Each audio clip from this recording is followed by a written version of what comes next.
Tout a commencé en 1926 avec Sam et Henry à Chicago dans l'Illinois. Une série radio d'une quinzaine de minutes mettant en vedette des personnages récurrents dans des situations drôles. Entre autres responsables pour un genre de télévision, on a fusionné les deux grands thèmes donnés à ces séries. La situational comedy ou sitcom en abrégé. Le monde de la télévision moderne a été défini par les sitcoms. Elles ont un puits de culture, de procédés narratifs et de running gags qui, entre les mains de bons comédiens, deviennent l'emblème même du personnage. I'm, wait for it, in, wait for it, love, wait for it. Il y a fort à parier qu'à force de rire grâce aux personnages que l'on voit, on s'attache à eux et on veut les voir grandir et évoluer. Ce qui explique pourquoi les sitcoms sont des séries qui durent typiquement 8, 9, voire 10 saisons. Le problème avec les sitcoms, c'est que c'est très difficile de se réinventer quand les standards de ton industrie consistent en une blague suivie d'un rire enregistré, le tout au milieu de 3 murs et 3 caméras. C'est pour ça qu'aujourd'hui, le genre de la sitcom a su grandement évoluer. Premièrement, en la mélangeant avec autre chose, comme le drama avec Scrubs ou encore les documentaires avec The Office ou Mon bébé de toujours, Modern Family. Mais certaines œuvres parviennent à se réinventer tout en restant authentiques. Et parmi ces œuvres, nous trouvons la série de Dan Harmon à succès, Community. Salutations, je suis Alex des studios Weekend Motion Picture et bienvenue dans Faits et Fiction, l'émission où est-ce qu'on analyse la pop culture. Aujourd'hui, nous parlerons de Community, de sa philosophie, de son message et nous tenterons de répondre à une question: qui est le personnage principal de Community?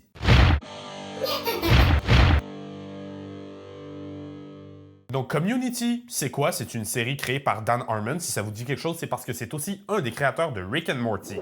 Elle raconte l'histoire de Jeff, Troy, Pierce, Abed, Annie, Britta et Shirley, 7 étudiants allant à l'école communautaire Greendale. Comme son nom l'indique, Greendale Community College est une université communautaire, c'est-à-dire un peu comme un cégep ici au Québec. Si vous êtes français, laissez-moi vous expliquer. C'est une école postsecondaire qui permet à ses étudiants de ramasser les crédits pour ensuite être acceptés dans un plus gros programme universitaire dans une vraie université. Seul petit programme Greendale Community College est dirigé par le doyen Craig Pelton qui, en plus d'avoir le même look et personnalité que Roger dans American Dad, est le genre de personne qui attire les problèmes. C'est pour ça qu'à Greendale Community College, il est absolument impossible d'avoir son diplôme sans passer de catastrophe en catastrophe. C'est ce qu'on aime à propos de cette série. Littéralement des épisodes où l'entièreté du corps étudiant se transforme en guerrier de l'apocalypse pour mener des guerres de paintball. Si vous connaissez cette série, vous savez à quel point elle est excellente, que ce soit en VO ou en VF. Et si vous ne la connaissez pas, vous avez besoin d'aller voir les 6 saisons de Community disponibles sur Netflix et de revenir vous abonner pour me remercier de vous l'avoir fait découvrir. Ou juste en général de laisser un commentaire pour me dire que vous appréciez ce sujet. Et si vous connaissez déjà la série, abonnez-vous quand même, ça fait plaisir.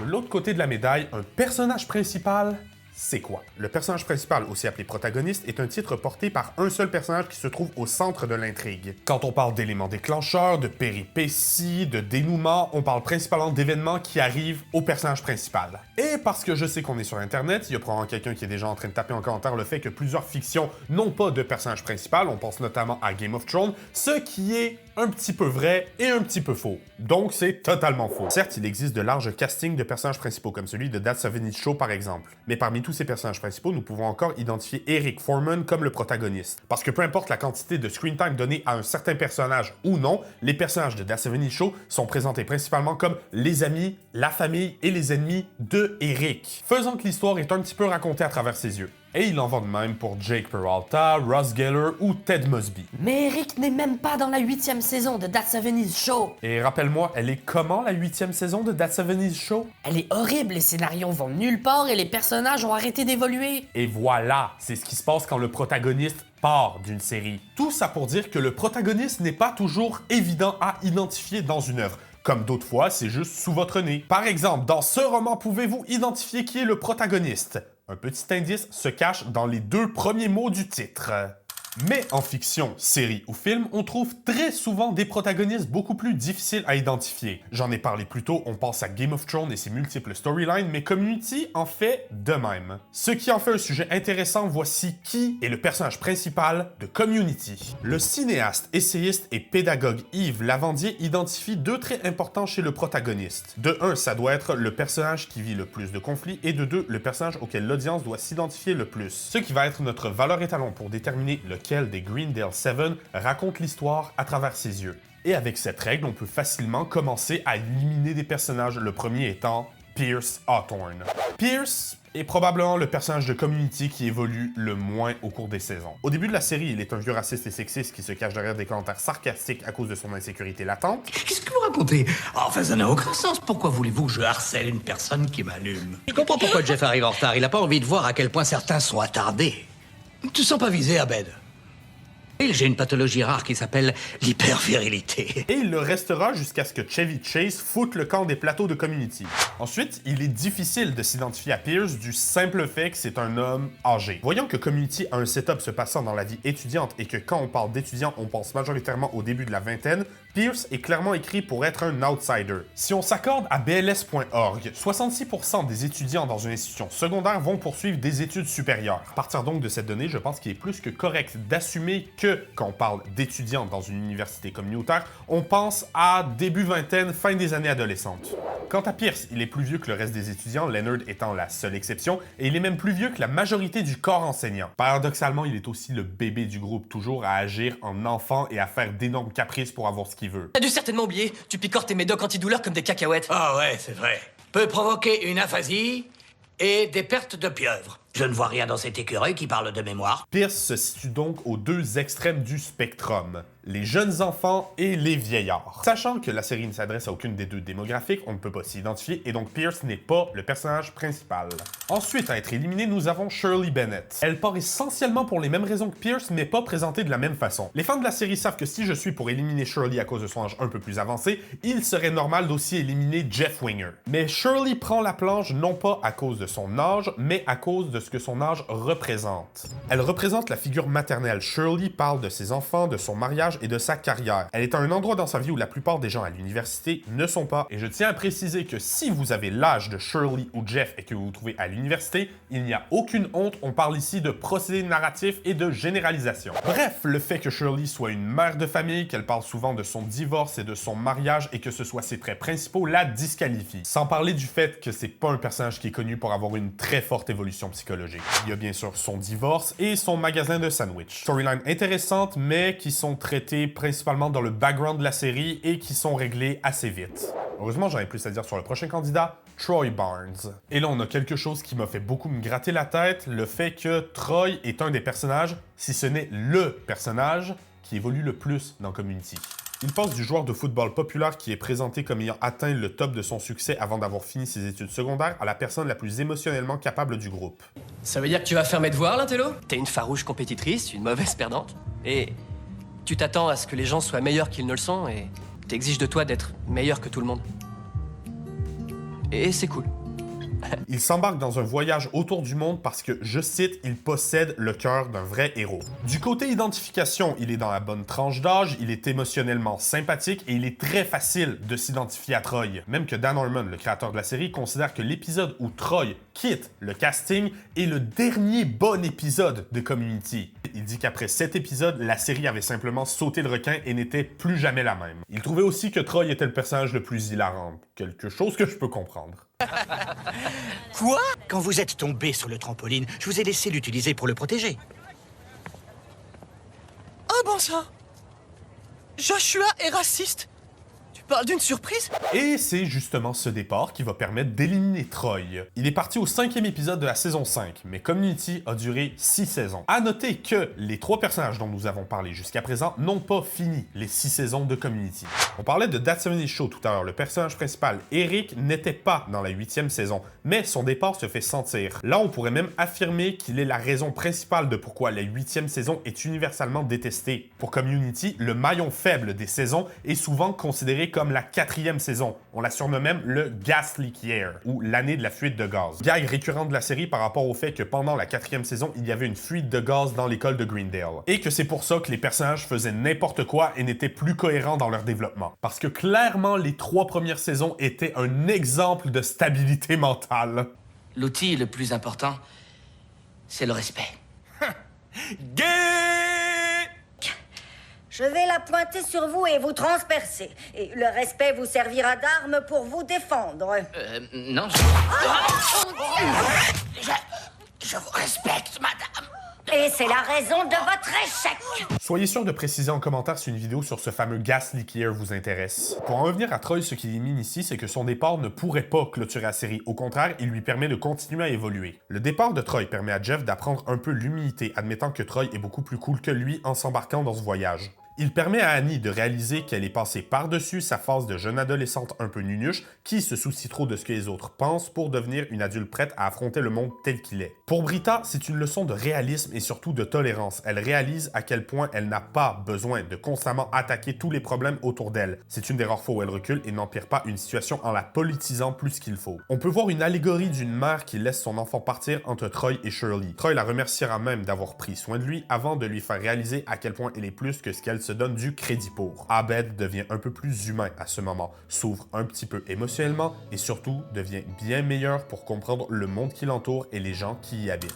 Ce moment a eu un impact énorme sur le développement de la série, tellement énorme qu'il a ouvert une porte qu'il aurait été dommage de ne pas traverser. Troy est donc devenu un outil scénaristique beaucoup trop important pour être considéré un personnage principal. Mais aussi ce moment a rappelé que Troy est le cœur du groupe et a laissé un vide fait par un merveilleux personnage parti trop tôt.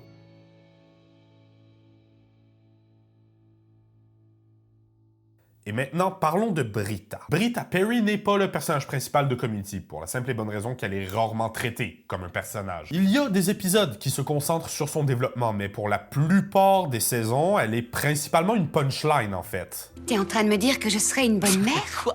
Non, force pas toujours les choses, j'ai jamais dit ça. Retourne auprès de Shirley et force ce bébé à venir au monde.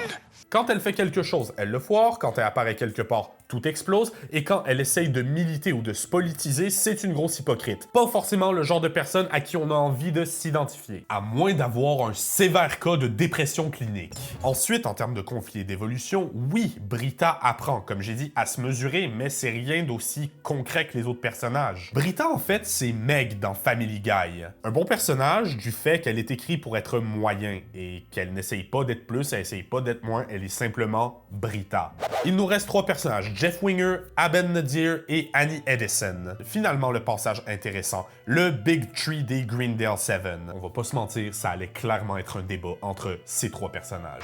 Et nous commencerons donc notre élimination par Annie. Annie est le prime example de l'archétype de l'étudiante. Elle commence la série à 18 ans et la finit à 24. Avançant aussi vers une carrière chemin classique emprunté par les étudiants, c'est donc un oui du côté identification. Du côté développement et surtout conflit, Annie en a une très belle quantité. Que ce soit devenir une adulte, faire sa place dans le monde, ses sentiments pour Jeff ou la pression énorme qu'elle se met constamment. Sans oublier le fait de balancer tous les attraits de sa vie. Alors si Annie coche bien toutes les cases, pourquoi elle n'est pas le personnage principal de Community? Parce que Jeff et Abed le font beaucoup mieux. Abed Nadir est le personnage qui représente le mieux la série. Il est méta au point d'expliquer ce qui se passe autour de lui pour que l'audience le comprenne sans pour autant briser le 4e mur. Je différencie la vraie vie de la télé. La télé a une structure logique, un sens, des règles, des premiers rôles sympas. Par contre, dans la vraie vie, on a toi. Jamais je ferais ça. J'aime pas les épisodes bouteilles. Ce ne sont qu'expressions faciales et nuances émotionnelles, autant m'asseoir dans le coin avec un seau sur la tête. Si nous devons les combattre, il va nous falloir former une large alliance d'étudiants rebelles. En d'autres mots, on va devoir laisser tomber le thème du western pour aller vers Star Wars. Oui, moi aussi, j'aurais voulu que ça arrive plus tôt. Il est aussi un grand fan de pop culture faisant référence au groupe de révision comme un cast d'acteurs. Tout ce petit côté anormal et mésadapté social venant de son autisme suggéré par Dan Harmon. Et quand le créateur d'une série suggère l'autisme d'un personnage, je pense qu'on peut parler de confirmation. Abed est donc facile à s'identifier du fait qu'il a de la difficulté à s'adapter socialement et qu'il est constamment inconfortable dans ses souliers. Et petite leçon de vie, le premier à dire qu'il ne s'est jamais senti inconfortable ou mésadapté socialement est un menteur.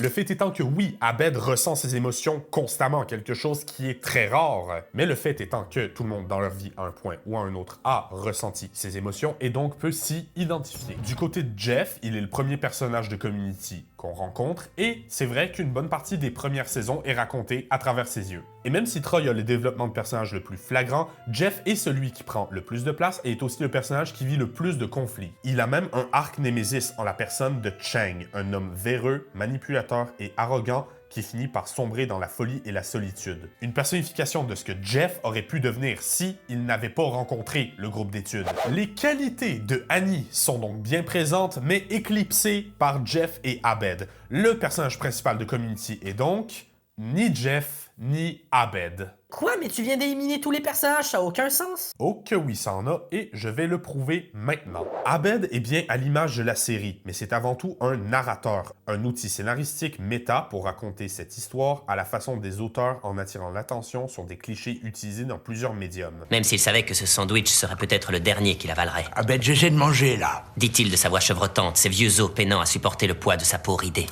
Quant à Jeff, il est très proche du rôle de protagoniste, mais il est aussi souvent vu comme un mentor, un rôle important mais par définition secondaire, à faire de grands discours et poser des actions pour aider le vrai protagoniste de la série à grandir et évoluer. Pour la même raison, si je vous montre ce crayon, je vous dis qu'il s'appelle Steve et qu'ensuite je fais ceci. Oh.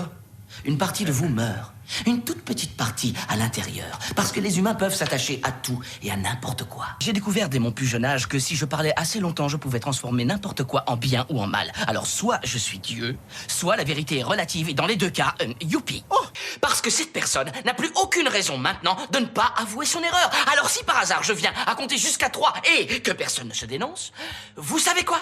Nous serons forcés d'admettre qu'aucun d'entre nous n'a pris le stylo d'Annie. La saison 4 finit l'arc de Jeff.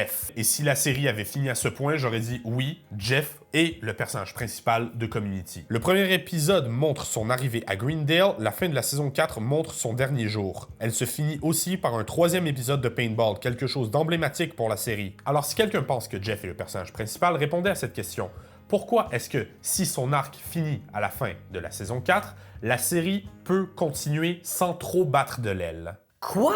Mais tout ce qu'il y a après la saison 3 est horrible! Plus faible ne veut pas forcément dire horrible. Tu maintiens le fait que les saisons 4, 5 et 6 sont bonnes. Est-ce que tu sais combien de séries tueraient pour avoir des saisons plus faibles, aussi bonnes que les saisons 4, 5 et 6 de Community? Mon point étant que le personnage principal de Community n'est pas un des Greendale 7, mais les Greendale 7 au complet. Le personnage principal de Community, c'est le groupe d'études. Au niveau développement, on a déjà établi que tous les personnages de Community ont une certaine évolution, mais de facto, ça fait aussi évoluer le groupe en tant que tel. Au niveau identification, on a un groupe qui est très hétéroclite, ayant beaucoup de tranches d'âge et d'ethnie. Finalement, au niveau des conflits, garder le groupe soudé ensemble est le thème principal de la série, comme tisser et entretenir des liens entre ces 7 individus. La série commence vraiment à battre de l'aile quand certains personnages s'en vont. Pourquoi? Pour la simple et bonne raison que ces personnages ont été écrits pour se balancer les uns des autres. Et un excellent exemple de ce phénomène est l'épisode du stylo. Dans cet épisode, Annie a perdu un stylo et pense qu'on lui a encore emprunté sans le lui rendre. On a dépassé le stade du désolé Annie. Il y a déjà plus de 8 stylos. J'arrête pas d'apporter des stylos et vous n'arrêtez pas de me les prendre. La situation escalade jusqu'à ce que Troy dise à moitié en blague qu'un fantôme a pris le stylo. Ce gag revient sous forme de morale à la fin de l'épisode, appliquant un concept philosophique bien particulier. Ouais, je dirais même que ça semble plus qu'impossible. Et si c'était un fantôme qui l'avait pris? Laisse-le finir. C'est bon, j'ai fini. Après tout, hein? Non, sérieux. Pourquoi pas? Si on devait choisir entre un coup tordu de l'un d'entre nous ou mettre cela sur le dos d'un esprit qui a une affaire non réglée en relation avec un stylo, je suis désolé, mais moi, je mise sur le fantôme. Jeff réinterprète le concept philosophique du rasoir d'Occam, popularisé par Guillaume d'Occam durant le 13e siècle. Cette règle dit que, quand plusieurs options nous sont présentées, l'option la plus simple est la plus juste. Par exemple, si je vous dis que votre téléphone est tombé de votre table de nuit, et que je vous dis que soit vous l'avez mal placé, soit un démon a utilisé ses pouvoirs démoniaques pour le faire tomber, la première option est la plus justifiable. Dans le sens que si on choisit l'option démoniaque, il faudrait d'un prouver l'existence du démon, et de deux expliquer pourquoi il a vraiment rien de mieux à foutre que de faire tomber votre téléphone de votre table de nuit. Le rasoir d'Occam utilise justement pour rationaliser sans éléments surnaturels, mais Jeff prend cette logique et la retourne. Jeff est en train d'admettre qu'il y a plus de chances que les lois de la vie et la mort soient entachées et qu'un fantôme soit revenu à la vie pour voler le stylo, que quelqu'un dans le groupe soit assez égoïste et arrogant pour laisser 6 autres personnes argumenter pendant des heures à cause d'une petite erreur. Cimentant l'amitié des Greendale 7, les établissant comme un groupe qui ne peut fonctionner les uns sans les autres, et c'est pourquoi le personnage principal de Community est le groupe de révision au complet. Mais si vous êtes fan de la série, vous savez qu'il y a un élément qui revient dans presque chaque épisode. Et je parle de la chaise libre. Dans la salle de révision, les personnages sont autour d'une table. 7 personnes autour d'une table à 8 chaises, toujours disposées de la même façon, avec toujours la même chaise libre. entre Jeff et Annie. Cette chaise fait partie d'une théorie comme quoi elle est une invitation à une place assise à la table des Greendale Seven pour le spectateur, l'invitant à faire partie du groupe. Au final, le personnage principal de Community, c'est peut-être nous. Sur ce, mesdames et messieurs, merci d'avoir regardé cette vidéo. Dites-moi en commentaire ce que vous pensez de Community et comment vous interprétez cette série magnifique. Il y a tellement de choses à dire sur cette série, donc j'en ferai clairement d'autres vidéos. Donc si ça vous intéresse, n'oubliez pas de vous abonner et d'activer la cloche pour recevoir une notification quand ça arrivera. Vous pouvez voir ma dernière vidéo en cliquant juste ici ou voir pourquoi je considère Coraline comme un film d'horreur en cliquant juste là. Vous pouvez ensuite partager cette vidéo avec tous vos amis et je vous verrai la prochaine fois pour de plus amples explorations de notre omnivore.